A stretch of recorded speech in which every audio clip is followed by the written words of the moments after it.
এইবাৰ এজন মহান ভক্তক ভক্তি পৰীক্ষা কৰিবৰ বাবে অৱন্তী ৰাজ্যলৈ কৰিম গমন।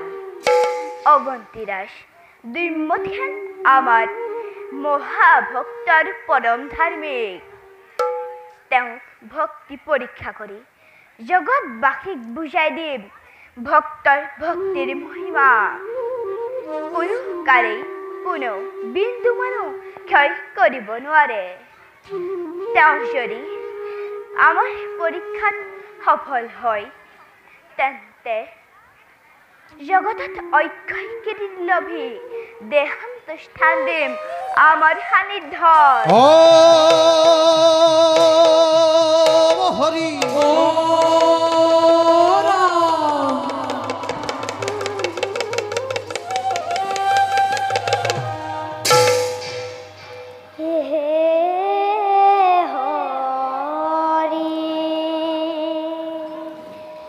ৰাম হৰি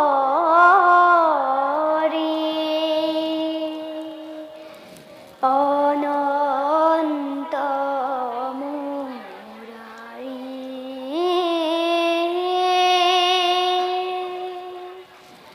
ভকত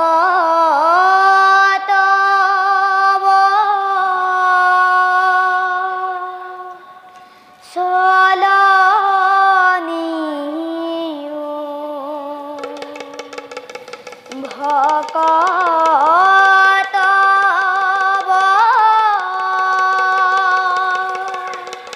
সলনিও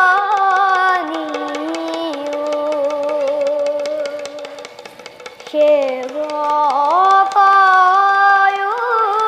উদ্ধাৰি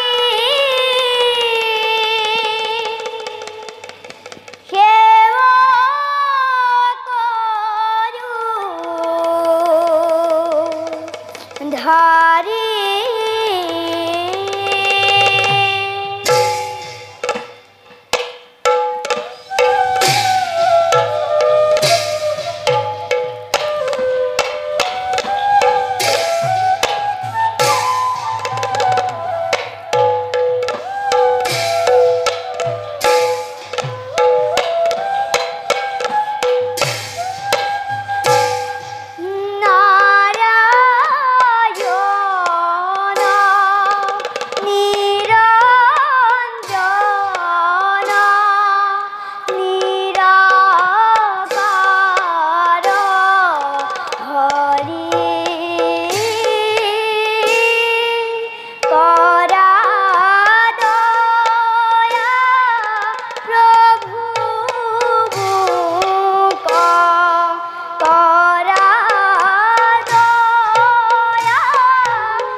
হে প্ৰভু কমললোচন নিখিল নাৰদৰ সেৱা কৰিব গ্ৰহণ।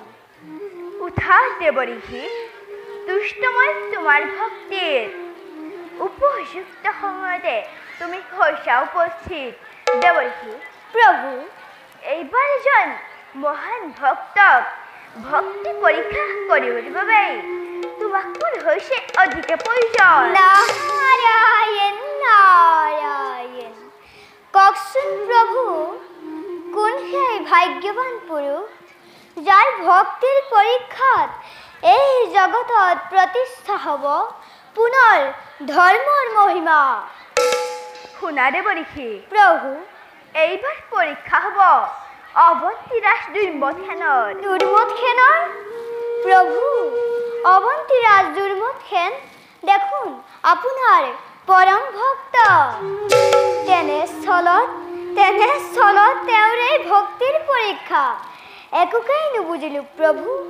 শুনা দেৱঋষি প্ৰভু ভক্তসকলৰ ভক্তি পৰীক্ষা দ্বাৰাই এই জগতত ভক্তি মহিমা প্ৰচাৰ কৰাই হ'ল আমাৰ প্ৰধান কৰ্তব্য। কেৱল দুৰ্মথেনৰ ভক্তি পৰীক্ষাই নহয়, আৰু আছে এটি মহান উদ্দেশ্য। মহান উদ্দেশ্য হৰ্ষপতিৰ কন্যা সাবিত্ৰীৰ সতীত্ব গুণৰ মহিমা জগতত বিস্তাৰ কৰাব লাগিব। নাৰায়ণ নাৰায়ণ। কওকচোন প্ৰভু, কিদৰে ৰজা দুৰ্মথেনৰ ভক্তিৰ পৰীক্ষা আৰু সাবিত্ৰীৰ সতীত্ব গুণৰ মহিমা এই জগতত কৰিব প্ৰকাশ? শুনা তেন্তে দেৱঋষি মোৰ পৰীক্ষাৰ কথা। অৱন্তী ৰাজ্য ৰাজসিংহাসন সেনাপতি উগ্ৰসেনৰ দ্বাৰা অৱৰোধ কৰি ৰজা ৰাণী পুত্ৰ সহিতে বনলৈ খেলাই বনবাসত অশেষ কষ্ট কৰাব লাগিব। নাৰায়ণ নাৰায়ণ। অন্যহাতে অশ্বপতিৰ কন্যা সাবিত্ৰীৰ লগত দুৰ্মথেনৰ পুত্ৰ সত্যবানৰ বিবাহ কাৰ্য সমাধান কৰাব লাগিব। নাৰায়ণ নাৰায়ণ। কিন্তু সাবিত্ৰীৰ সতীত্ব গুণৰ প্ৰভাৱত ধৰ্মৰাজক পৰাভূত কৰি স্বামীৰ জীৱন সহিতে দুৰ্মথেনৰ হেৰুৱা ৰাজ্যজন ঐশ্বৰ্য বিভূতি সকলো পুনৰ ঘূৰাই অনাৰ ব্যৱস্থা কৰাব লাগিব। নাৰায়ণ নাৰায়ণ।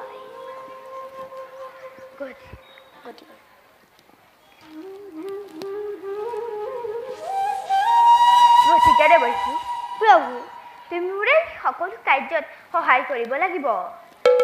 সেইহেতু দেৱৰ্ষি প্ৰভু, তুমি এটা নিষ্কৰ্তব্যত হোৱা অগ্ৰসৰ আৰু আমি আমাৰ কৰ্তব্যত সংগী অগ্ৰসৰ। হে প্ৰভু, তজু চৰণত পুনৰবাৰ প্ৰণিপাত জনাই আমি বিদায়হে মাগিছো। ঈশ্বৰ পৰম বিষ্ণু সচিদানন্দ বিগ্ৰহ অনাদি আদি গোবিন্দ সর্বকারণ কারণ সর্বকারণ কারণ সর্বকারণ কারণ।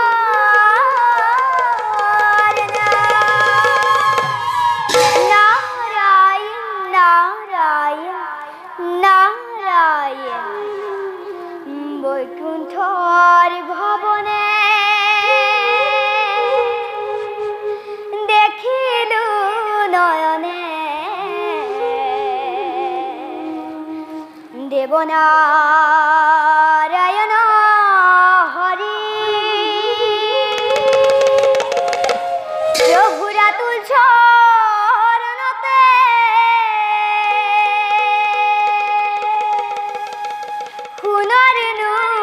পূর্বাজে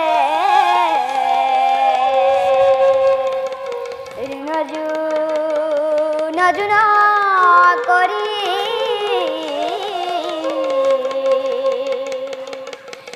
নজু নজুনা করি।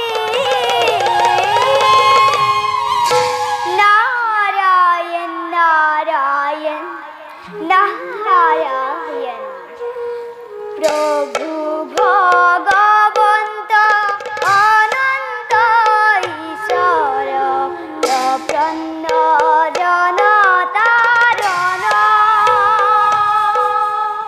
তুমি প্রিয়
আত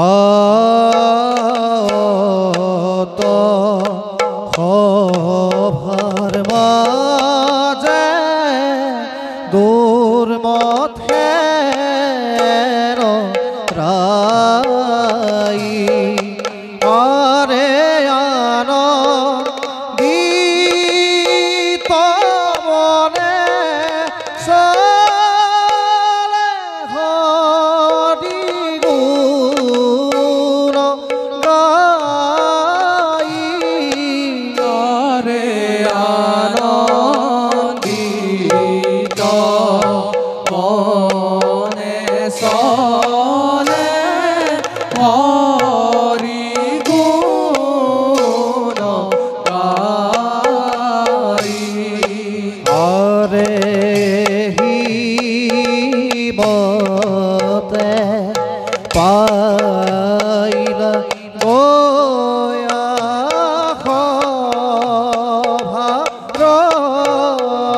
ভিতর আরে রাম হরি বুলা হবে সামাজিক নর আরে রাম হরি ভোলা হবে সামাজিক নর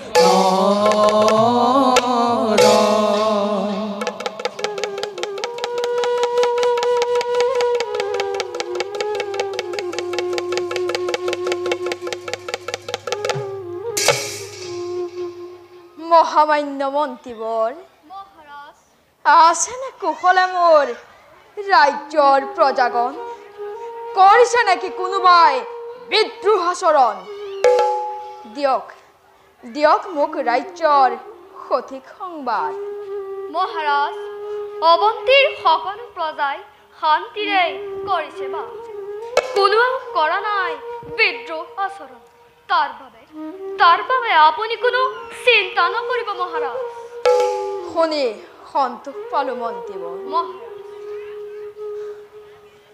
তথাপিতো মন্ত্ৰীবৰ মহাৰাজ সংশয় মোৰ লাগিছে মনত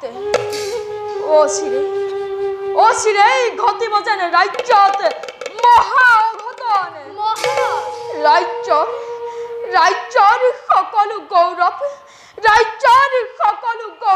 হেৰাই যাব যেন কালৰ অনন্ত কুতত মহাৰাজ মন্ত্ৰীবৰ অনৰ্থক চিন্তা কৰি অন্তৰতে নিদিব আঘাত আপোনাৰ সহায়ৰ বাবে আছো মই আৰু আছে দুই মহাপৰাক্ৰমী সেনাপতি উগ্ৰসেন আৰু প্ৰমত্তসেন তেনেস্থলত নেদেখো কোনো আপোনাৰ চিন্তাৰ কাৰণ তাতেইতো চিন্তাৰ কাৰণ মন্ত্ৰীবৰ তাতেইতো চিন্তাৰ কাৰণ আজি কিছুদিনৰ পৰা সেনাপতি উগ্ৰসেনৰ ৰাজ্যৰ প্ৰতি উদাসীন হোৱাটো মোৰ দৃষ্টিগোচৰ হৈছে যি উগ্ৰসেনৰ দুবাহুৰ শক্তিৰ বলত মই আজি এই অৱন্তীৰ ৰজা হিচাপে গৌৰৱান্বিত সেই উগ্ৰসেনৰে যদি ৰাজ্যৰ প্ৰতি অৱহেলা হয়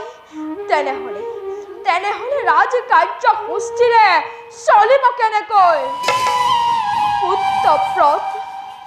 পুত্ৰব্ৰত পালন কৰা উগ্ৰসেনে যদি ভাতৃ প্ৰমত্তসেনৰ লগ লাগি ৰাজ্যত বিদ্ৰোহৰ ঘোষণা কৰে সেই বিদ্ৰোহ মই দমন কৰিম কেনেকৈ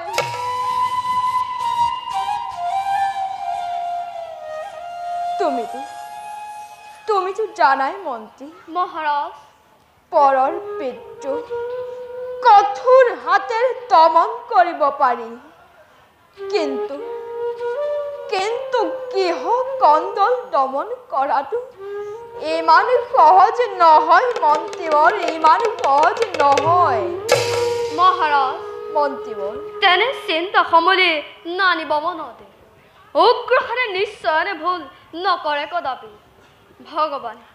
ভগৱানে নিশ্চয় আমাক কৰিব সহায় তোমাৰ বাক্যই যেন সত্য হওক মন্ত্ৰীবৰ ময়ো দিনে নিশাই ভগৱানৰ ওচৰত তাকে কৰিছো প্ৰাৰ্থনা বাৰ মন্ত্ৰীবৰ মহাৰাজ অৱন্তীৰ প্ৰজাবৃন্দৰ মংগল কামনা কৰি আজিৰ সভা ইমানতে ভংগ কৰা হ'ল বল মহাৰাজ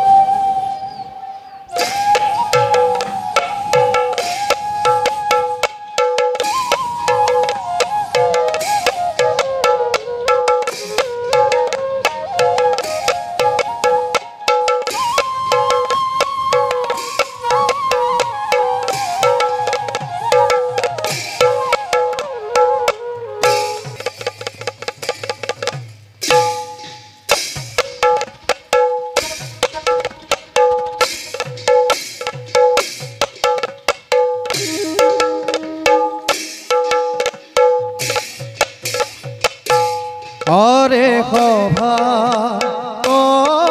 প্রবেশ করে উগ্র বীর অরে সঙ্গে সরে তার মাতৃ গহীর গম্ভীর আরে সঙ্গে চলে তার ভাতৃ গভীর গম্ভীর অরে হেন জানি নরকে এরিয়ার কাবরে পাতক রোক গাখি বোলা রাম রাম আরে পাতক সারু কদাকি ভোলা রাম রাম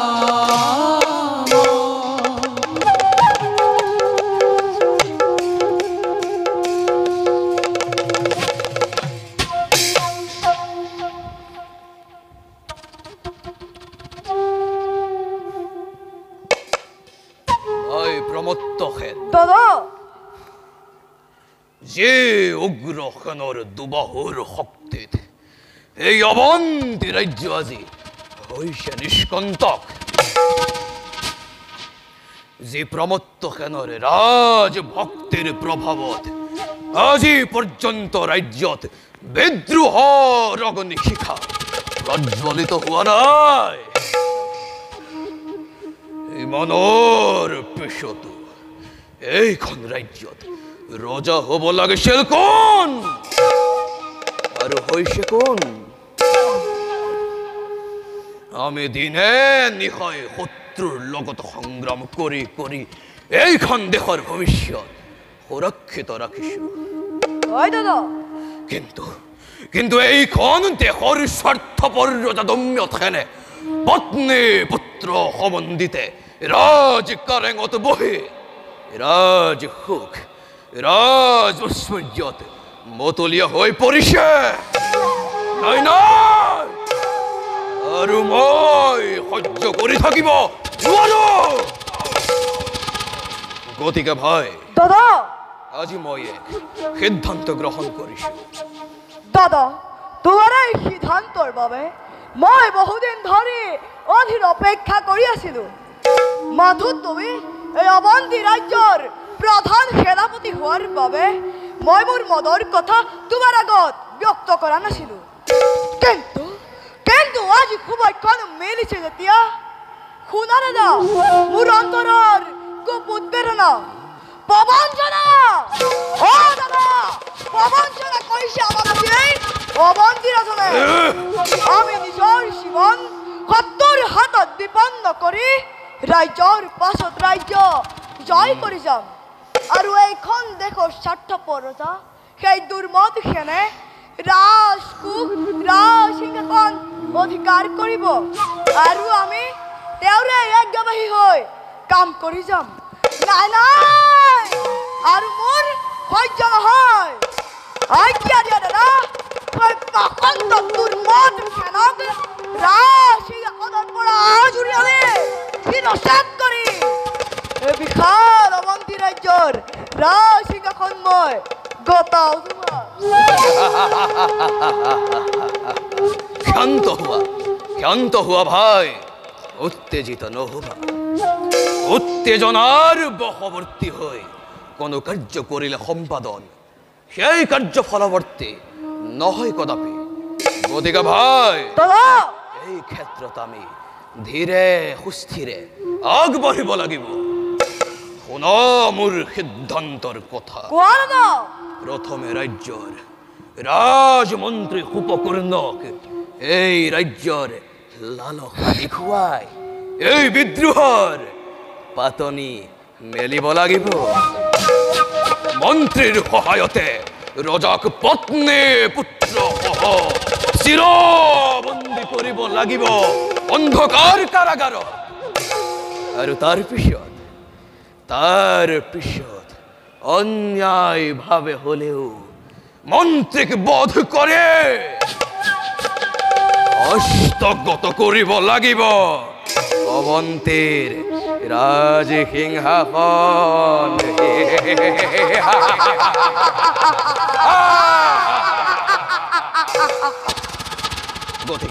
গতিকে যোৱা ভাই, বিলম্ব নকৰি মাতি আনা মন্ত্ৰী ডাঙৰীয়া এই গুপ্ত স্থানলৈ। ভাল দাদা, কিন্তু দাদা আবাৰ এই ষড়যন্ত্ৰ যদি সেই মন্ত্ৰী ডাঙৰীয়া মান্তি নহয়, আবাৰ এই ষড়যন্ত্ৰৰ কথা যদি মহাৰাজৰ আগত প্ৰকাশ কৰে, তেতিয়া এই তীক্ষ্ণ অখিৰে তাৰ শিৰচ্ছেদ কৰি বিদায় দিম এই পৃথিৱীৰ পৰা। যোৱা ভাই, অনৰ্থক চিন্তাৰ নাই প্ৰয়োজন। মাতি আনা মন্ত্ৰী ডাঙৰীয়া এই গুপ্ত স্থানলৈ। ভাল দাদা। যোৱা।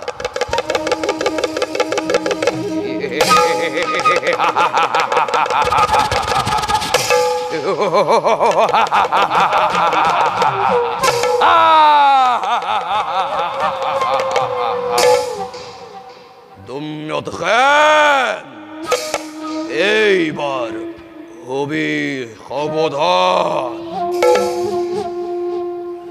বহুদিন দাসত্বৰ শিকলি পিন্ধি সহ্য কৰি থাকিলো, আৰু কিন্তু নহব।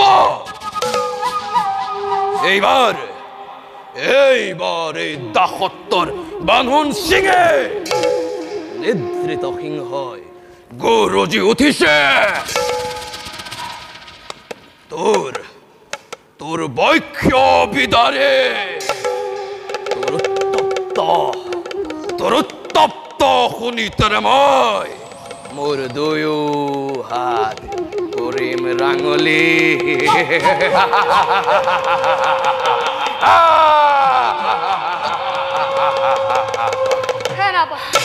সেনাপতি উগ্ৰসেন। ও মন্ত্ৰী ডাঙৰীয়া, আহক মন্ত্ৰী ডাঙৰীয়া, আপোনাৰ বাবেই মই এই গুপ্ত স্থানত অধীৰ আগ্ৰহেৰে বাট চাই আছো। সেনাপতি, কিবা হেতু মতলা মোক ৰাজ্যত তেনে কি ঘটিল অথন্তৰ যাৰ বাবে এই মন্ত্ৰীৰ অকস্মাত হল প্ৰয়োজন আছে মন্ত্ৰী ডাঙৰীয়া, প্ৰয়োজন আছে। আৰু সেইবাবেই আপোনাক মই এই গুপ্ত স্থানলৈ আমন্ত্ৰণ কৰিম। মন্ত্ৰী ডাঙৰীয়া, আমি ৰজাৰ বিৰুদ্ধে বিদ্ৰোহ কৰিব খুজিছো।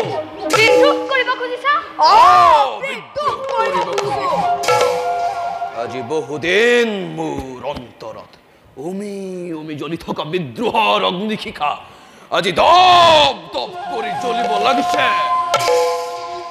এই ক্ষেত্ৰত আপুনি যদি আমাক অলপ সহায় কৰে, তেন্তে এই বিশাল অৱন্তী ৰাজ্যৰ অৰ্ধাংশৰ গৰাকী হ'ব আপুনি মন্ত্ৰী ডাঙৰীয়া। মইনো কেনেকৈ অৱন্তীৰ ৰাজ্যৰ অৰ্ধাংশৰ গৰাকী হ'ব পাৰিম? প্ৰকৃততে তুমি মোক কি ক'ব বিচাৰিছা মুক্তভাৱে ব্যক্ত কৰা। মন্ত্ৰী ডাঙৰীয়া আমি মহাৰাজৰ বিৰুদ্ধে বিদ্ৰোহ কৰিব খুজিছো বিদ্ৰোহ কৰিব খুজিছা হয় মন্ত্ৰী ডাঙৰীয়া আমাৰ সকলো আছে শক্তি আছে সামৰ্থ্য আছে আৰু কুদ কৌশল উদ্ভাৱন কৰিব পৰা এটা মস্তিষ্কও আছে কিন্তু কিন্তু এই সকলোবোৰ থাকিও আজি আমাৰ একো নাই সেয়ে ৰাজ্যত বিদ্ৰোহৰ সূচনা কৰি ৰজা ক্ষমতাচ্যুত কৰাই এই বিশাল অৱন্তী ৰাজ্যৰ ৰাজসিংহাসন হস্তগত কৰিব খুজিছো তাৰ বাবে আমাক লাগে একতা আৰু দৃঢ়তা চাওক মন্ত্ৰী ডাঙৰীয়া আপুনি মই আৰু মোৰ ভাতৃ প্ৰমত্তখেনে আমাৰ নিজৰ জীৱনকো তুচ্ছ জ্ঞান কৰি শত্ৰুৰ লগত সংগ্ৰাম কৰি কৰি এইখন দেশৰ ভৱিষ্যত সুৰক্ষিত কৰিছো ৰাজ পৰিয়ালৰ ৰাজমৰ্যাদা ইমানৰ পাছতো এইখন ৰাজ্যৰ স্বাৰ্থপৰ ৰজা দম্যথেনে ৰাজ সুখ ৰাজ ঐশ্বৰ্য বিপদৰ মাজত আপোনজনকো পাহৰি পেলাইছে মন্ত্ৰী ডাঙৰীয়া এই অন্যায় প্ৰতিশোধ ল'বৰ বাবে তাৰ ভাৰ্যা পুত্ৰ সম্বন্ধিতে শিৰবন্দী কৰিব খুজিছো শিৰবন্দী কৰিব খুজিছা কেৱল বন্দিত্বই নহয় প্ৰয়োজন সাপেক্ষকৈ সিহঁতক মৃত্যু দণ্ডেৰে দণ্ডিত কৰে আৰু তাৰ পাছত এই বিশাল অৱন্তী ৰাজ্যৰ অৰ্ধাংশৰ গৰাকী হ'ব আপুনি আৰু বাকী অংশ এই উগ্ৰসেনৰ মোৰ ভাতৃ প্ৰমত্তসেন হ'ব দুয়োখন ৰাজ্যৰে প্ৰধান সেনাপতি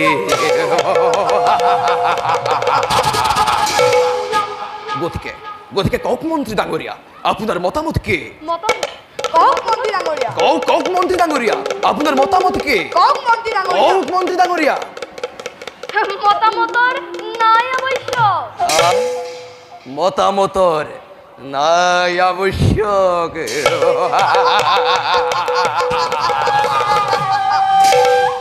সেনাপতি মাথো কৰ্তব্যত অগ্ৰসৰ হ'ব লাগে ময়ো লক্ষ্য কৰিছো আজি কিছুদিনৰ পৰা অৱন্তী ৰাজে মোৰ মন্ত্ৰণাও গ্ৰহণ নকৰা হৈছে বাৰু কোৱাচোন সেনাপতি বৰ্তমান আমাৰ প্ৰথম আৰু প্ৰধান কৰ্তব্য কি শুনক মন্ত্ৰী ডাঙৰীয়া আমাৰ প্ৰথম আৰু প্ৰধান কৰ্তব্য হৈছে পত্নী পুত্ৰ সহ ৰজাক বন্দী কৰা ৰজাক বন্দী কৰাটো কেনেকৈ সম্ভৱ হ'ব সেনাপতি অসম্ভৱকো সম্ভৱ কৰিব লাগিব মন্ত্ৰী ডাঙৰীয়া অসম্ভৱকো সম্ভৱ কৰিব লাগিব মই আজি ৰাতি এই গুপ্তভাৱে দম্যত খানৰ শয়ন কক্ষত প্ৰৱেশ কৰি দম্যত খানক বন্দী কৰিম ভাই প্ৰমত্ত দাদা তুমি দ্বাৰক্ষী হৈ সতৰ্ক দৃষ্টি ৰাখিবা চাবা যাতে এই কথাৰ কোনেও সম্ভেদ নাপায় কোনোবাই যদি এই কথাৰ পায় সম্ভেদ ৰজাৰ দৃষ্টিগোচৰ হোৱাৰ পূৰ্বে তাক হত্যা কৰিবা ভাল দাদা আৰু মন্ত্ৰী ডাঙৰীয়া সেনাপতি ৰাণী আৰু সত্যবানক বন্দী কৰাৰ দায়িত্ব কিন্তু আপোনাৰ গতিকে যাওক মন্ত্ৰী ডাঙৰীয়া সাৱধানে কৰ্তব্যত হওক অগ্ৰসৰ ভাল সেনাপতি যাওঁ মই মোৰ কাৰ্য কৰোঁগৈ আৰু যাওক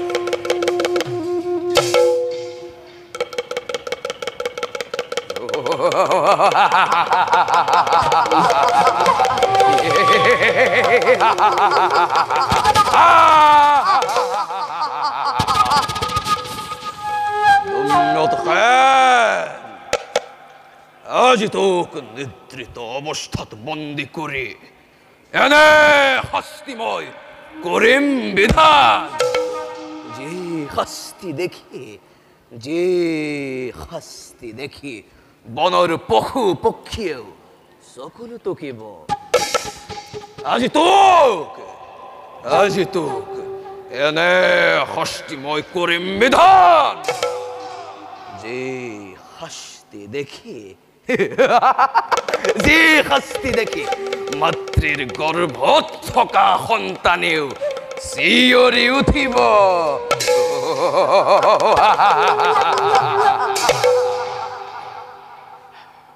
দাদা এই মাদাৰ পাছতে প্ৰমত্ত খান ক্ষান্ত নহয় তাৰ ভাজ্যা পুত্ৰ সম্বন্ধিতে আত্মীয় স্বজনৰ ওপৰত এনে অত্যাচাৰ চলাম যি অত্যাচাৰ দেখি এই উগ্ৰসেন আৰু প্ৰমত্ত সেন নামত সকলো ধৰা ধৰে হ'ব কম্পমান প্ৰতিশোধ এখন প্ৰতিশোধ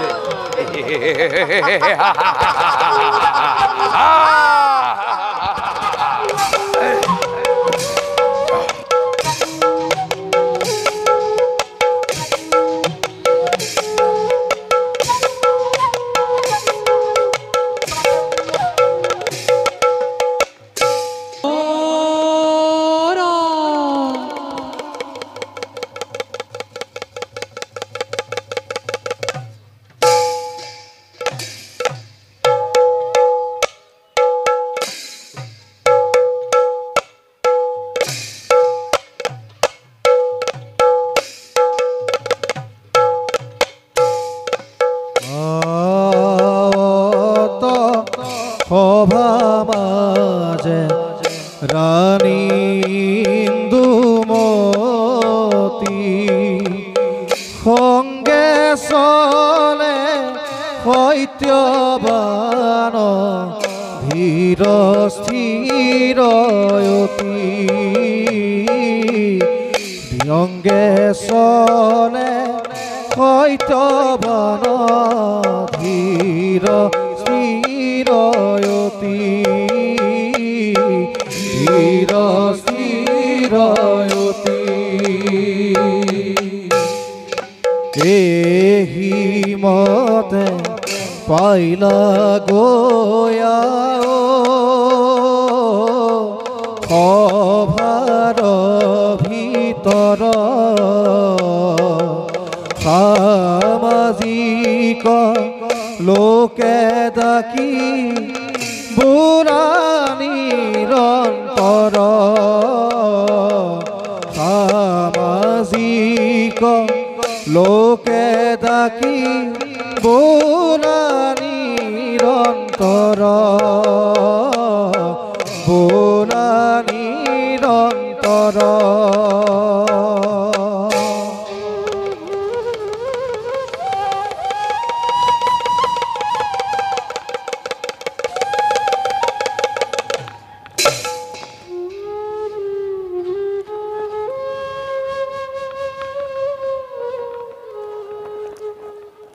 সত্যবান আই এই মায়াময় সংসাৰত শ্ৰীহৰি চৰণ সেৱা কৰাই আমাৰ প্ৰধান কৰ্তব্য কোৱাই সেই শ্ৰীহৰি ক'ত থাকে বাছা তেওঁ নিৰাকাৰ নিৰাময় অনাদি অনন্ত চাৰিমুখী জীৱৰ সকলোৰে হৃদয়ত বিৰাজমান হৈ থাকে কোৱাই জীৱৰ ভিতৰত কাক শ্ৰেষ্ঠ বুলি কোৱা হয় বাছা মানৱেই হৈছে সকলোতকৈ শ্ৰেষ্ঠ কিন্তু বাছা এই জীৱশ্ৰেষ্ঠ মানৱেও লোভ মোহ ক্ৰাম ক্ৰোধৰ বশৱৰ্তী হৈ অতি নিজ কৰ্ম কৰিবলৈও কুণ্ঠাবোধ নকৰে বাৰু বাছা পিতাৰাৰ মংগলৰ বাবে ভগৱানৰ ওচৰত প্ৰাৰ্থনা কৰোঁগৈ ব'লা বাছা ব'লক আই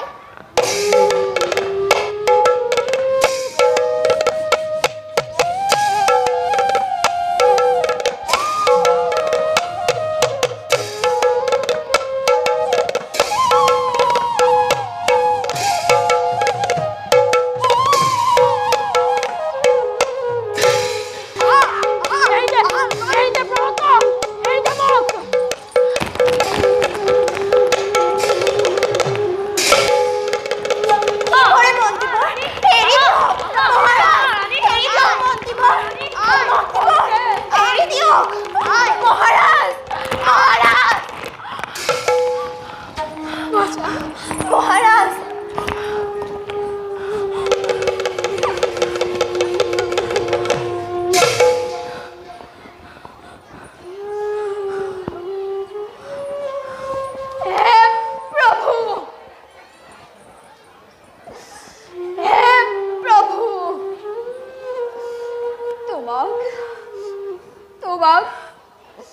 তোমাক সকলোৱে দয়াময় বুলি কয়, কৰুণাময় দয়াময় বুলি কয়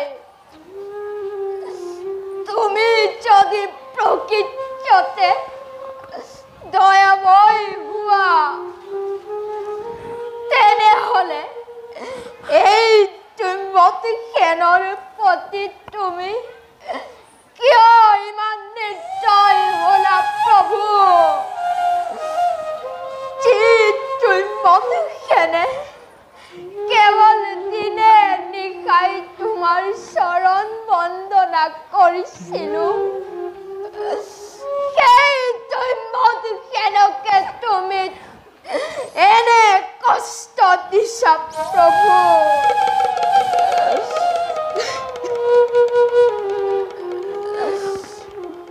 হৃদয়ৰ ৰতনবোৰ সত্যবানৰ মুখমণ্ডলৰ উজ্জ্বলতাই চন্দ্ৰৰ উজ্জ্বলতাকো ম্লান কৰিছিল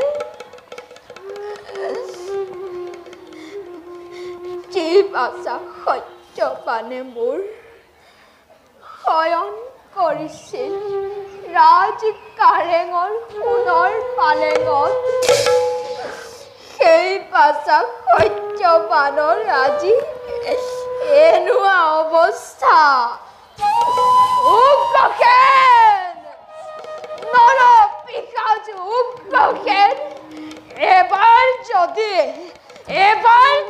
এই কাৰাগাৰৰ পৰা মুক্তি পালোহেঁতেন তেতিয়া তোক বধ কৰি তোৰ মাংস শিয়াল কুকুৰক ভক্ষণ কৰালোহেঁতেন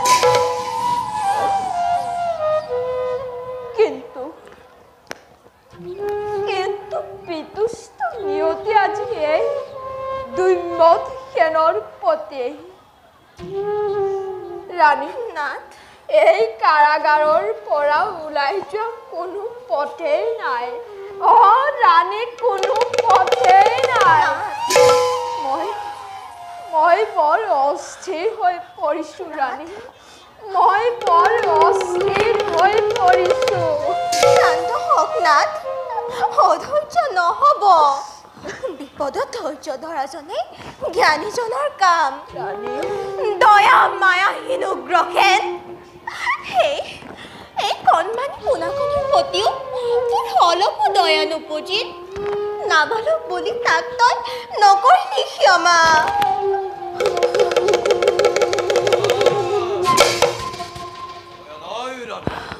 এই উগ্ৰসেনৰ বিহ গছৰ পুলি সৰুতেই উঘালি পেলোৱাটোৱেই হৈছে এই উগ্ৰসেনৰ প্ৰধান কৰ্তব্য ৰাজন পুনৰবাৰ সুধিছো তোমাক মোৰ বশ্যতা স্বীকাৰ কৰিবা নে নকৰা জ্ঞানহীন নৰ পশু অধম বৰ্বৰ তই মোক মহাৰাজ বুলি নকৰিবি সম্বোধন মই তোৰ মহাৰাজ নহওঁ কদাপি যি দৈম্যতী সেনক আঁতৰৰ পৰাই দেখিলে তই মোৰ দুৱাই প্ৰণাম কৰিছিলি তেনে সামান্য সেনাপতি হৈ মোক অপমান কৰিবলৈ তোৰ লাজ লগা নাই আৰু মই তোৰ বশ্যতা স্বীকাৰ কৰিব লাগে মই তোৰ বশ্যতা স্বীকাৰ কৰিব লাগে অসম্ভৱ এবাৰ যদি এই কাৰাগাৰৰ পৰা মুক্তি পালোহেঁতেন তেতিয়া কি কৰিলাহেঁতেন তেতিয়া মই তোৰ শিৰচ্ছেদ কৰিলোহেঁতেন অসহ্য বন্দীৰ মুখত এনে বাক্য আৰু মোৰ সহ্য নহয় মূৰ্খ তোৰ এতিয়াও দৰ্পচুৰ নোহোৱা নাই কোন হেৰু দাম্ভিক ৰাজন তোৰ দৰ্প চূৰ্ণ কৰিবৰ বাবে দৰ্পহাৰী ৰূপে আবিৰ্ভাৱ এই উগ্ৰসেনৰ খন্তেক অপেক্ষা কৰ দেখা যাব ভাই প্ৰমত্ত দাদা এই পাখণ্ডক হাতে গলে শিকলি লগাই কাৰাগাৰৰ পৰা বাহিৰ কৰি আনা আৰু শুনা নিজ পত্নী পুত্ৰৰ সন্মুখতে এই পাখন্দৰ দুই চক্ষু বাহিৰ কৰে ওৰ হাত কৰা সমৰ্পণ। এয়া তুমি কি কাৰ্য কৰিবলৈ আগবাঢ়িছা সেনাপতি? তোমাৰ চিৰপূজ্য মহাৰাজক এনে শাস্তি নিদিবা সেনাপতি। মই তোমাক কামো কৰিছো, মহাৰাজক ক্ষমা কৰা, মহাৰাজক এনে শাস্তি নিদিবা। সেনাপতি, কিতাক কিয় শাস্তি বিচাৰিছা? আমাৰ দুখ কি? বাছা। আমাক মুক্তি দিয়া সেনাপতি, আমাক মুক্তি দিয়া। মুক্তি মুক্তি মই অৱশ্যেই দিম, চিৰ মুক্তি। ৰাজন, পুনৰবাৰ সুধিছো, মোৰ বশ্যতা স্বীকাৰ কৰিবা নে নকৰা? মূৰ্খ! তিল তিলকৈ শাস্তি ভোগ কৰি মই মোৰ দেহ শেষ কৰি দিম। তথাপিতো তোৰ দৰে এটা পৰম পদলেহনকাৰী সামান্য সেনাপতিৰ ওচৰত মই বশ্যতা স্বীকাৰ নকৰো। এ মোৰ শেষ কথা। অহংকাৰ! নাই নাই, তোমাৰ দ্বাৰা এই কাৰ্য নহয় সম্ভৱ। দিয়া দিয়া মোক তীক্ষ্ণ অসে। মই নিজ হাতেৰে এই পাখন্দৰ দুই চক্ষু কৰিম বাহিৰ। আই প্ৰমত্ত, দাদা তুমি ৰাণী আৰু সত্যবানক কাৰাগাৰৰ পৰা বাহিৰ কৰি আনা। ভাল দাদা। নাই সেনাপতি, সাৱধান মহাৰাজ এৰি দিয়া সেনাপতি, মহাৰাজ এৰি দিয়া সেনাপতি, মহাৰাজ মোক এৰি দিয়া সেনাপতি। ভোগ কৰা উচিত প্ৰতিভা। দেখা দেখা ঈশ্বৰৰ লীলা, পিতা, ঈশ্বৰৰ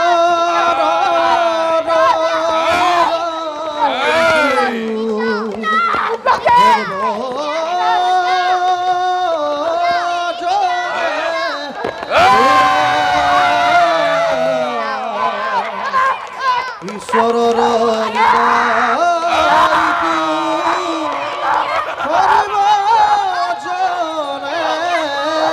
দেখা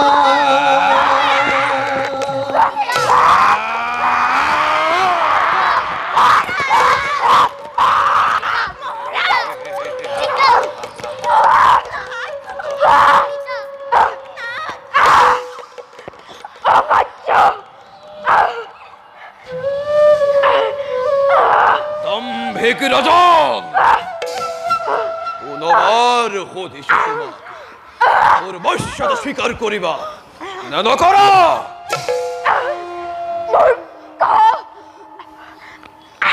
মোক হত্যা কৰি পেলাও। তথাপিতো মই তোৰ বশ্যতা স্বীকাৰ নকৰো। দাদা, এই পাখন্দৰ অহংকাৰ এতিয়াও চূৰ হোৱা নাই।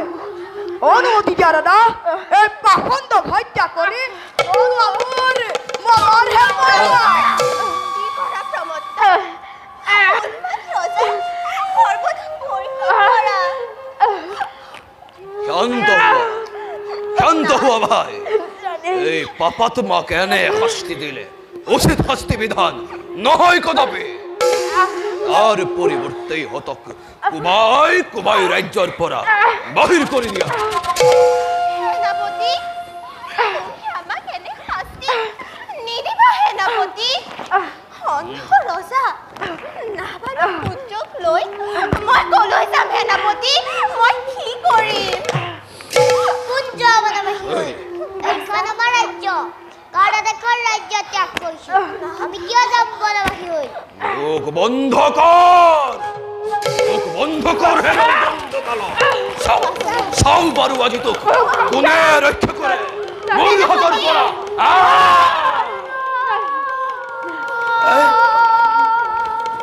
বাঁচাও লয়া দে তুজন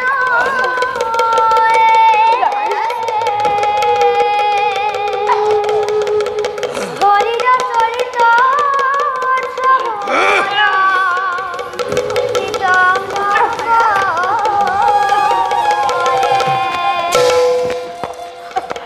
হৰিত কৰুণ লয়া দে তুজন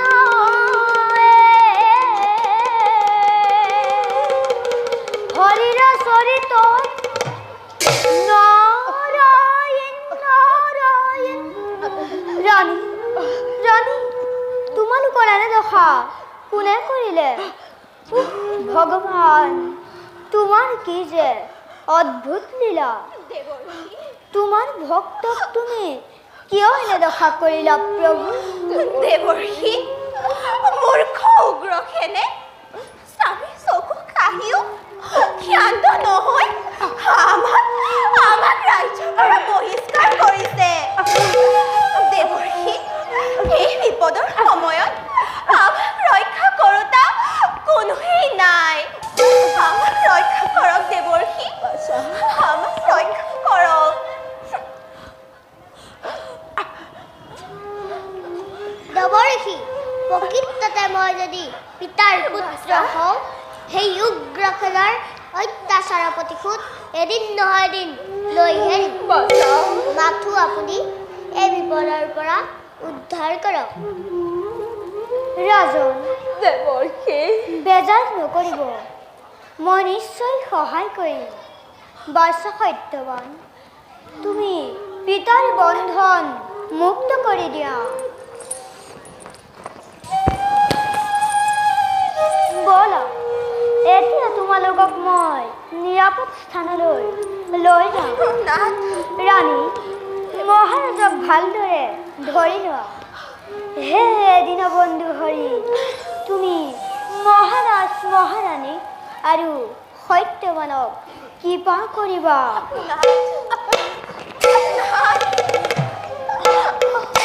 আহক ৰাজন ৰাজন ৰাজন ৰাজন উঠক ৰাজন হৰে নাৰদ ৰহমে চলি জন্ত দুৰ্মখে